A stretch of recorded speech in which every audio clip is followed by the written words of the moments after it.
तो दोस्तों आज के इस क्लास में हम आपको हिंदी पढ़ने लिखने का प्रैक्टिस कराएंगे। यानी यहाँ पे बोर्ड पे लिखा गया है, एक स्टोरी है। अगर आप इस क्लास को पूरा पढ़ देंगे तो समझ जाइएगा कि आपको हिंदी पढ़ने आने लगा है। यानी पहले आपको पढ़ना है, जब मैं पढ़ूंगा तो आप खुद से मिलाइएगा, ठीक है ना। तो आइए हम लोग शुरू करते हैं। शुरू करने से पहले आप जो है ना इस क्लास को लाइक कर दीजिए, क्योंकि आप बाद में भूल जाते हैं। देखिए यहाँ पे, तो देखिए यहाँ पे हिंदी पढ़ना लिखना सीखे स्टोरी से। तो देखिए यहाँ पे एक, मेरे पढ़ने से पहले आप इसको पढ़िए, मैं पढ़ूंगा तो उसको मिलाते जाइएगा, ठीक है। और जहाँ पे भी कठिन शब्द रहेंगे, आधे अक्षर वाला या मात्रा वाला शब्द रहेगा, एक एक शब्द को ध्यान से देखते चलिएगा, ताकि पढ़ने के साथ साथ आपको लिखने को भी आता है तो आप सही सही लिख पाइएगा।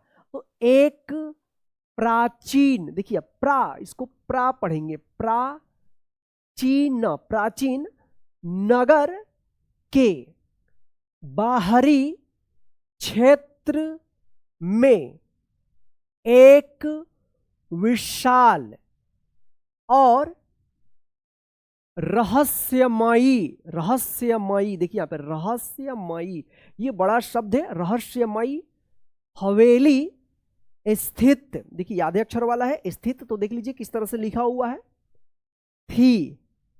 उस हवेली के बारे में अनेक विचित्र कथाएं प्रचलित थीं।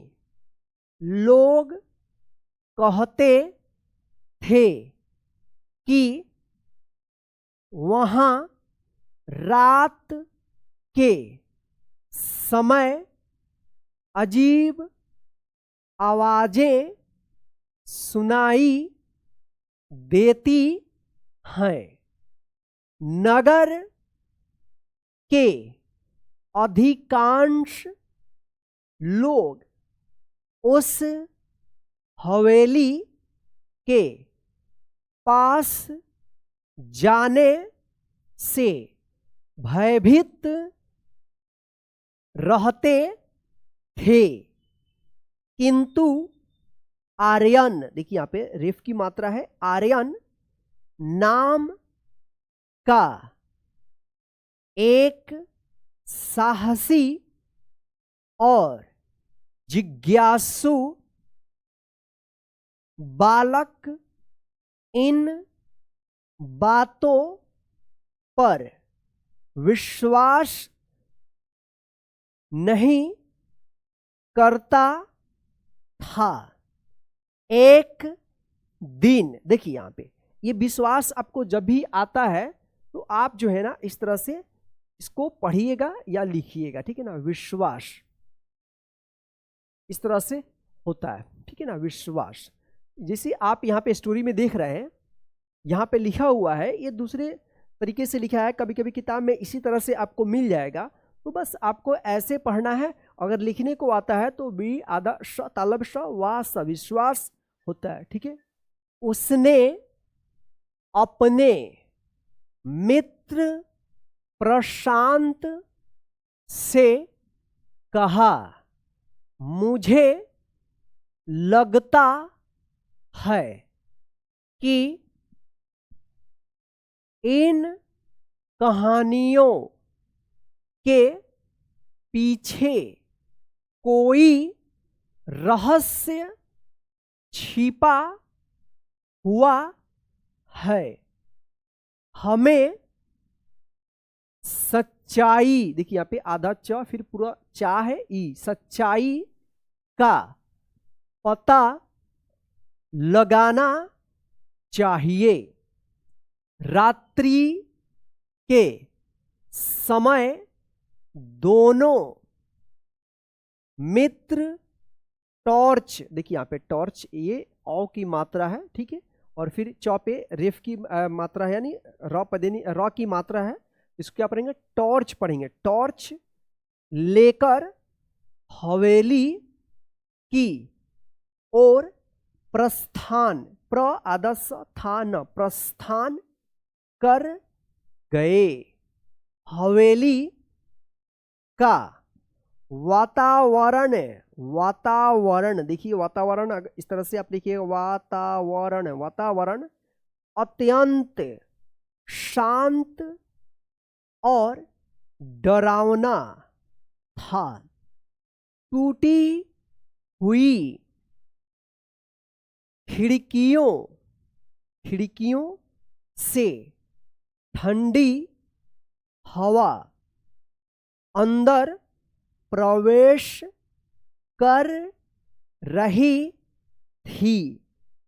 चारों ओर घना अंधकार फैला हुआ था। अचानक ऊपर की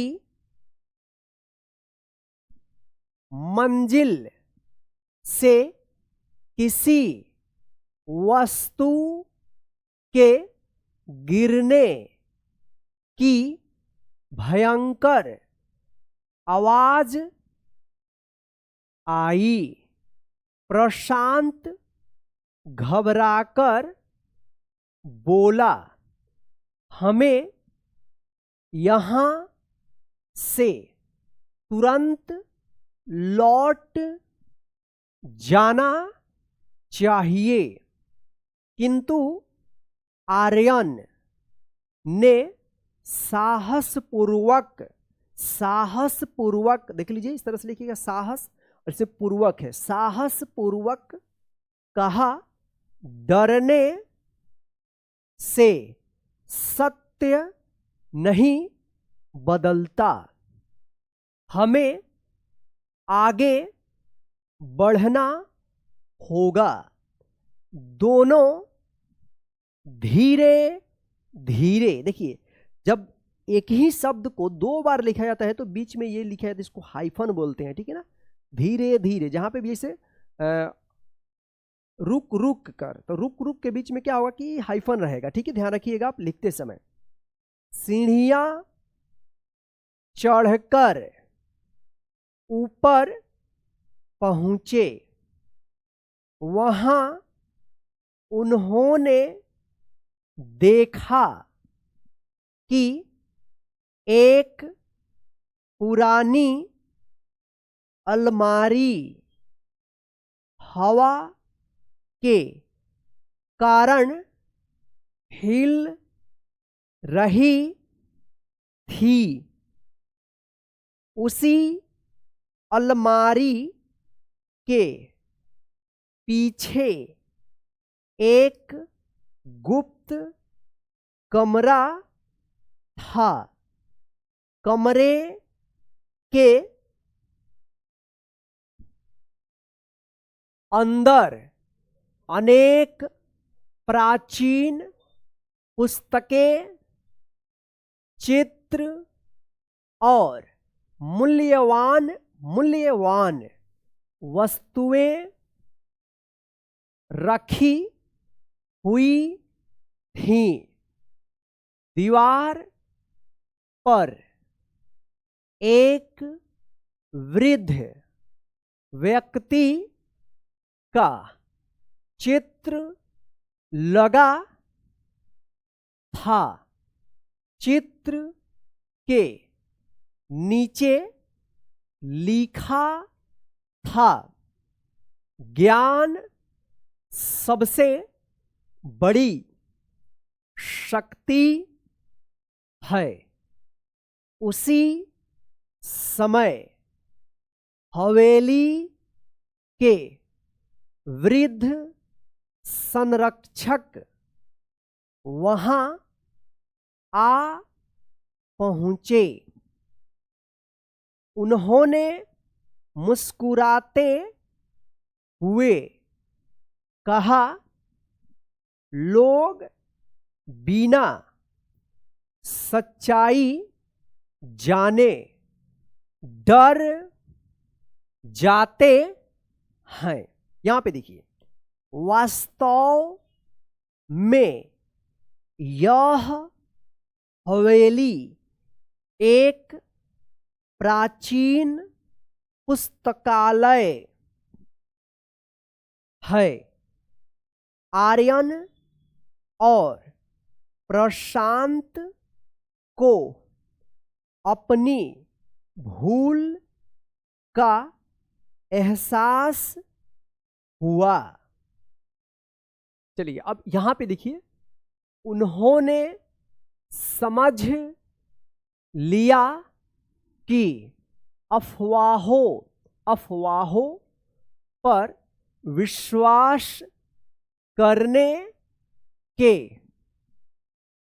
बजाय सत्य की जांच करनी चाहिए। अगले दिन दोनों मित्रों ने नगर के लोगों को पूरी सच्चाई बताई। इसके बाद लोग भयभीत होने के बजाय उस हवेली को देखने आने लगे। धीरे धीरे वह स्थान नगर का प्रसिद्ध, देखिए यहाँ पे प्रसी, यहाँ पे ध है यानी आधा द पूरा ध इस तरह से होता है ये, ठीक है ना। तो यहाँ पे क्या होता है कि आधा द रहता है और इसमें पूरा ध होता है। जब इसको एक साथ लिखा जाता है तो इस तरह से लिखा जाता है, ठीक है ना। तो ध्यान रखिए इसमें आधा द और पूरा ध होता है। प्रसिद्ध पुस्तकालय बन गया। तो दोस्तों इस प्रकार से जो है आप हिंदी पढ़ने का आप प्रैक्टिस कीजिएगा। अब आपका यहां से क्या काम है, अगर आपको पढ़ने में ज्यादा प्रॉब्लम हुई है तो इस क्लास को एक बार और शुरू से लेकर अंत तक देख लीजिए ताकि आपको अच्छे तरीके से पढ़ना आ जाए। और पढ़ने के बाद आप खुद से लिखने का भी प्रैक्टिस कीजिएगा ताकि आपको पढ़ना और लिखना दोनों आ जाए। तो चलिए दोस्तों आज के इस क्लास से बस इतना ही। आज का क्लास आपको कैसा लगा है कमेंट करके जरूर बताइएगा और इस क्लास को अपने सभी दोस्तों को व्हाट्सएप और फेसबुक पे शेयर कर दीजिएगा और चैनल बनाए तो चैनल को सब्सक्राइब करके बेल आइकन को प्रेस कर दीजिएगा। जय हिंद, फिर मिलते हैं नेक्स्ट क्लास में। Bye bye friend, good night.